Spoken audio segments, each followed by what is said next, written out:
প্রিয় ছাত্রছাত্রী, Jio tutorial point এই চ্যানেলে তোমাদের সবাইকে স্বাগত।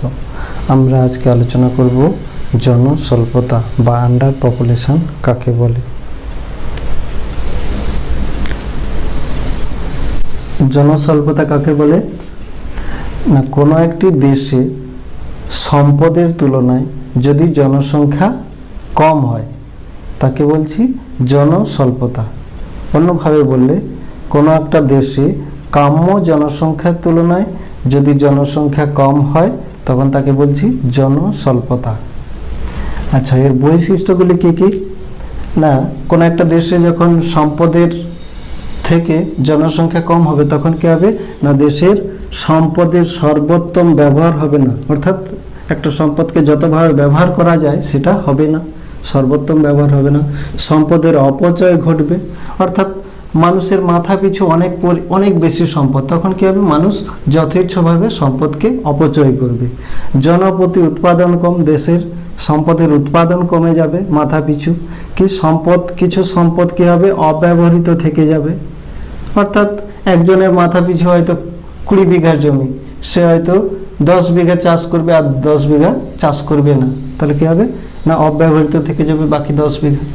আর কি, শ্রমশক্তির অভাব, দেশের শ্রমশক্তির অভাব দেখা দেবে।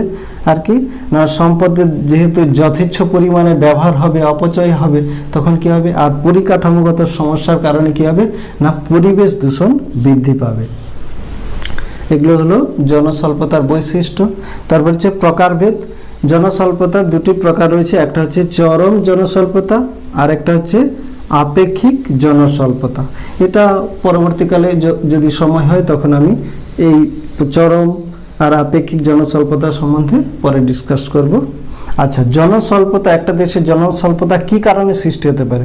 কারণ কি না, ওই দেশে যদি জন্মহার কমে যায়, জন্মহার কমে গেলে, আর কি স্ত্রী শিক্ষার প্রসার ঘটলে, অর্থাৎ মহিলা শিক্ষার প্রসার হয়েছে, অর্থাৎ মেয়েরা বেশি বয়সে বিবাহ করবে।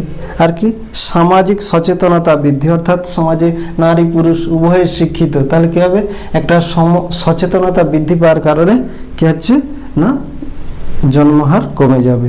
আর কি পরিবার পরিকল্পনার প্রভাব। পরিবার পরিকল্পনার প্রভাবটা কি না, কোনো একটা দেশে যখন পরিবার পরিকল্পনা হবে, অর্থাৎ তারা কি হবে না, পরিবার পিছু এক শিশু বা 2জন শিশু নেবে, তার বেশি নেবে না। এটা হচ্ছে এই কারণেও দেশে জন্মহার কমবে এবং কি হবে না, জনস্বল্পতা সৃষ্টি হবে। বহু বিবাহ রদ, অর্থাৎ সরকারের নিয়ম বা বিভিন্ন কারণে সমাজে যখন বহু বিবাহ রদ হয়ে যাবে তখনও কি হবে না, এই জনস্বল্পতা সৃষ্টি হতে পারে। আর কি শিক্ষার প্রসার, অর্থাৎ দেশের সার্বিক শিক্ষার প্রসার ঘটলে এই কন্ডিশন সৃষ্টি হতে পারে। আর কি সরকারি নীতির কারণেও, সরকারের নীতি হয়তো আছে 2 চাইল্ড পলিসি, 2 সন্তান নীতি, তার বেশি মানুষ সন্তান নিতে পারবে না। কেউ চাইলেও, কারোর হয়তো প্রথমে 2 মেয়ে হয়েছে, সে আর এক সন্তান চায় কিন্তু তখন পারবে না। এই সব কারণে হচ্ছে জনস্বল্পতা সৃষ্টি হতে পারে। আচ্ছা, এই প্রসঙ্গে বলে রাখি, চীনে হচ্ছে 2020 সালের আগে চীনে কি হয়েছিল না, 1 চাইল্ড পলিসি ছিল। সেখানে যদি কোনো ব্যক্তির যমজ সন্তান হয়ে থাকে তাহলে কি হবে, সে প্রথম সন্তানকে সরকারি সমস্ত সুযোগ সুবিধা দিতে পারবে, দ্বিতীয় সন্তান সমস্ত সরকারি সুযোগ সুবিধা থেকে বঞ্চিত হবে। সেরকম একটা সরকারের নীতিই পারে একটা দেশে জনস্বল্পতা বা জনাধিক্য সৃষ্টি করতে। আচ্ছা, এই জনস্বল্পতার কারণে কি কি দেশের সমস্যা বা প্রভাব পড়তে পারে না, সম্পদের আংশিক ব্যবহার হবে, শ্রমশক্তির অভাব হবে, অর্থাৎ দেশে যতজন শ্রমিক দরকার তার ঘাটতি দেখা দিবে। সার্বিক বিকাশ ব্যাহত হবে দেশের। আর কি না, চাহিদার অভাব দেখা দিবে, অর্থাৎ একটা দেশে জনসংখ্যা কম, সম্পদ বেশি, তাহলে কি হবে না, মানুষের মাথা পিছু সম্পদের চাহিদা কম, অর্থাৎ সম্পদের চাহিদার অভাব দেখা দিবে। সম্পদ উৎপাদন কম হবে। আর কি না, পরিকাঠামোগত সমস্যা দেখা দিবে, অর্থাৎ দেশে যে পরিমাণ জনসংখ্যার প্রয়োজন সেটা যদি সরকার না পায় তাহলে কি হবে, সেটা পরিকাঠামো সঠিকভাবে গড়ে তুলতে পারবে না। আচ্ছা, এর ছবিটা কিভাবে তোমরা আঁকবে, এরকম একটা গ্রাফ আঁকবে। দেখো এটা হচ্ছে জনসংখ্যা বৃদ্ধি রেখা আর এটা হচ্ছে সম্পদ উৎপাদন। জনস্বল্পতার সৃষ্টি কখন হবে না এই পর্যায়ে, অর্থাৎ এখানে যদি একটা ডট ডট টানা যায় আর এখানে দেখো এখানে সম্পদ উৎপাদনও কম জনসংখ্যাও কম, অর্থাৎ সম্পদ দেশে সম্ভাবনা আছে সম্পদ উৎপাদন বৃদ্ধির, কিন্তু জনসংখ্যা কমের কারণে কি হচ্ছে না সম্পদ উৎপাদন এই পর্যায়ে থাকবে, অর্থাৎ জনস্বল্পতা সৃষ্টি হবে। উদাহরণ কি বলবে? উদাহরণ হচ্ছে অস্ট্রেলিয়া, নেদারল্যান্ড প্রভৃতি দেশে জনস্বল্পতা পরিলক্ষিত হয়। আজকে আমরা আলোচনা করব কাম্য জনসংখ্যা কাকে বলে। সম্পদ বিশারদ অধ্যাপক জিমারম্যানের মতে আদর্শ মানুষ জমি অনুপাতই হলো কাম্য জনসংখ্যা, অথবা অন্যভাবে বলবে কোন একটা দেশে তার সম্পদের অনুপাতে যদি জনসংখ্যা সামঞ্জস্য হারে বৃদ্ধি পায় তাকে বলছি কাম্য জনসংখ্যা। আবার একবার বলছি, কোন দেশে যে পরিমাণ সম্পদ রয়েছে সেই সম্পদের সঙ্গে সামঞ্জস্য হারে যদি জনসংখ্যা বৃদ্ধি পায় তাকে বলছি কাম্য জনসংখ্যা বা অপটিমাম পপুলেশন। আচ্ছা, বৈশিষ্ট্য, তাহলে কাম্য জনসংখ্যা একটা দেশের সৃষ্টি হলে তখন কি হবে না মানুষের মাথা পিছু আয় খুব বেশি হবে, আর কি না কাম্য জনসংখ্যার ধারণাটি এটা একটা গতিশীল ধারণা, আর কি না সম্পর্ক, অর্থাৎ কাম্য জনসংখ্যা এটা কি একটা গুণগত সম্পর্ক, অর্থাৎ মানুষ ও জমির মধ্যে একটি গুণগত সম্পর্ককে আলোচনা করে কাম্য জনসংখ্যা। আর কি না দেশের সম্পদের সর্বাধিক ব্যবহার হয়, অর্থাৎ একটা দেশের সম্পদকে বিভিন্ন ভাবে যতটা পারে ব্যবহার করার চেষ্টা করা হয়। আর কি না এই অবস্থায় দেশের অর্থনৈতিক উন্নয়ন সব থেকে বেশি হয়। আর কি জমিকে 3 ডাইমেনশনালি ব্যবহার করা হয়, অর্থাৎ জমির দৈর্ঘ্য, প্রস্থ, উচ্চতাকে কাজে লাগানো হয়। আচ্ছা, জমির 3 ডাইমেনশনাল ব্যবহারের দুটো উদাহরণ দিচ্ছি। ধরো রাস্তার উপর ফ্লাইওভার হয়েছে, সেটা একটা ত্রিমাত্রিক ব্যবহার। আবার কোথাও একটা বড় ফ্ল্যাট তৈরি করা হয়েছে, তাহলে উচ্চতাকে কাজে লাগিয়ে দৈর্ঘ্য, প্রস্থ, উচ্চতা অর্থাৎ 3টে দিককে কাজে লাগানো হয়েছে, সেটাই ত্রিমাত্রিক ব্যবহার। আচ্ছা, বেকারত্ব থাকে না, এই কাম্য কোন একটা দেশে কাম্য জনসংখ্যার সৃষ্টি হলে তখন কি না ওই দেশে বেকারত্ব থাকবে না প্রায়। আর কি না এই অবস্থায় মানুষ জমির সম্পর্ক অর্থাৎ অনুপাতটা একবার আদর্শ হবে। আর কি না এই অবস্থায় মানুষের জীবনযাত্রার মান সর্বাধিক পর্যায়ে পৌঁছাবে, অর্থাৎ খুব ভালো হবে।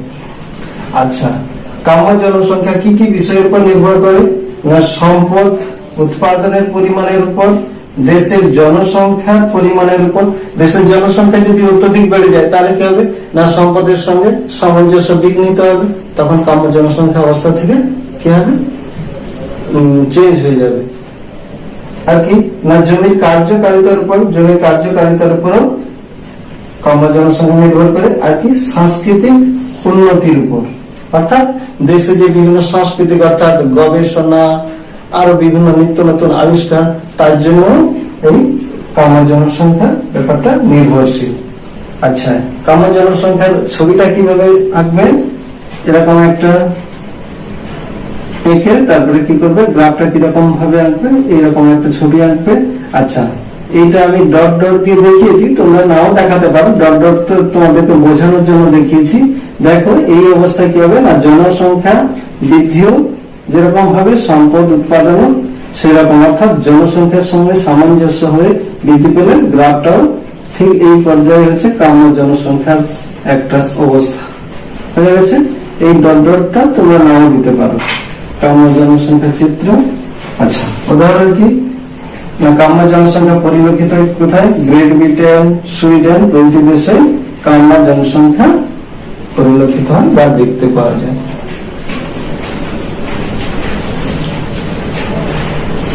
আমি একটা মোটামুটি বোঝানোর চেষ্টা করলাম। তোমাদের যদি এই বোর্ডের লেখা দেখতে কোনো সমস্যা হচ্ছে, বুঝতে পারছো কিনা আমাকে কমেন্ট করে জানাবে, আমি অবশ্যই সংশোধন করার চেষ্টা করব। আর যদি কোনো নতুন কিছু জানতে চাও অর্থাৎ তোমাদের কোনো একটা বিষয় বুঝতে পারছো না, আমাকে কমেন্ট করে জানাবে, আমি অবশ্যই ভিডিওর মাধ্যমে উত্তর দেওয়ার চেষ্টা করব।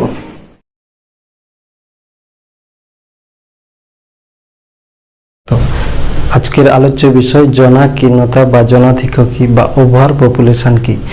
সঙ্গেতে কি লিখবে না কোনো একটি দেশে সম্পদের তুলনায় যদি জনসংখ্যা অত্যধিকারে বৃদ্ধি পায় তখন তাকে বলা হচ্ছে জনাধিক্য বা জনাকীর্ণতা। অন্যভাবে বললে কাম্য জনসংখ্যার থেকে যদি ওই দেশে জনসংখ্যার পরিমাণ বৃদ্ধি পায় তাহলে তাকে জনাকীর্ণতা বলছি। বৈশিষ্ট্যগুলো কি কি